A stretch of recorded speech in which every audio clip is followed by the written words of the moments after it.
شیخ عبد القادر جیلانی، جنہیں غوث اعظم بھی کہتے ہیں، بہت بڑے بزرگ اور ولی اللہ ہو گزرے ہیں۔ آپ کی ساری زندگی تبلیغ و اشاعت اسلام میں گزری۔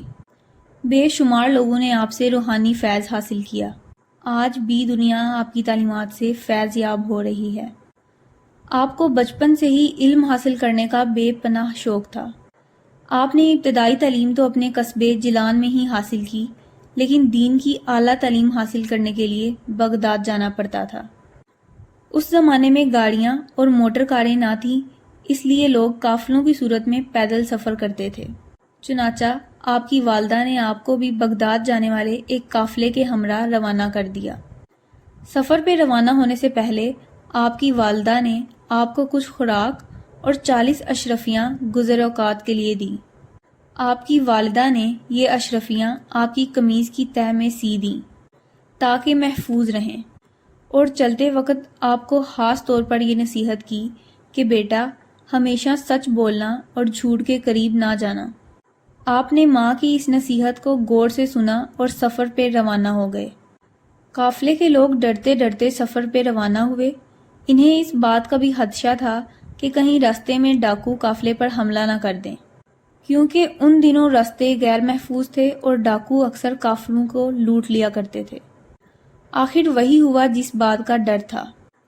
قافلے نے ابھی سفر کی 2 منزلیں ہی طے کی تھی کہ ڈاکوؤں کے ایک گروہ نے رات کی تاریکی میں اس پر حملہ کر دیا۔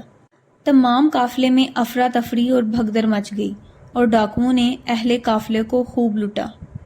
ایک ڈاکو شیخ عبد القادر جیلانی کے پاس آیا اور کہنے لگا، لڑکے، تیرے پاس کیا ہے؟ آپ نے جواب دیا، میرے پاس 40 اشرفیاں ہیں جو میری قمیض کی تہہ میں سلی ہوئی ہیں۔ ڈاکو نے آپ کی اس بات کو مذاق سمجھا اور ہنستا ہوا آگے گزر گیا۔ اتنے میں ایک اور ڈاکو آپ کے پاس آیا اور وہی سوال کیا۔ آپ نے پھر وہی جواب دیا۔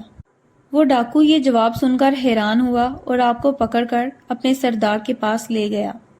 ڈاکو کے سردار نے تعجب سے آپ کو دیکھا اور پوچھا، لڑکے، سچ مچ بتا، تیرے پاس کیا ہے؟ آپ نے وہی بات دہرائی۔ آپ کی یہ بات سن کر سردار کی حیرت کی انتہا نہ رہی۔ آپ نے اپنی قمیض کی تہہ کو کھولا تو پوری 40 اشرفیاں زمین پر گر پڑیں۔ اشرفیاں دیکھ کر سردار کی آنکھیں حیرت سے کھلی کی کھلی رہ گئیں۔ اس نے آپ سے مخاطب ہو کر کہا، لڑکے، تو نے سچ بول کر اپنا راز کیوں فاش کر دیا، حالانکہ تو آسانی سے اپنی اشرفیاں بچا سکتا تھا؟ آپ نے جواب دیا، میری ماں نے مجھے نصیحت کی تھی کہ بیٹا، ہمیشہ سچ بولنا۔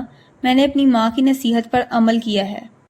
آپ کا یہ جواب سن کر سردار اس قدر متاثر ہوا کہ بے ساختہ اس کی آنکھوں میں آنسو آ گئے۔ وہ سوچنے لگا کہ ایک طرف یہ لڑکا ہے جسے اپنی ماں کی نصیحت کا اس قدر خیال ہے، اور دوسری طرف میں ہوں کہ اپنے مالک حقیقی کے احکام سے غافل ہو کر بے گناہ لوگوں کو لوٹتا ہوں۔ اس کے دل سے غفلت کا پردہ دور ہو گیا۔ اس نے توبہ کر لی اور قافلے کا لوٹا ہوا مال واپس کر دیا۔ اس طرح آپ کی سچائی کی بدولت ڈاکوؤں کی اصلاح ہو گئی اور وہ نیکی اور پرہیزگاری کی زندگی گزارنے لگے۔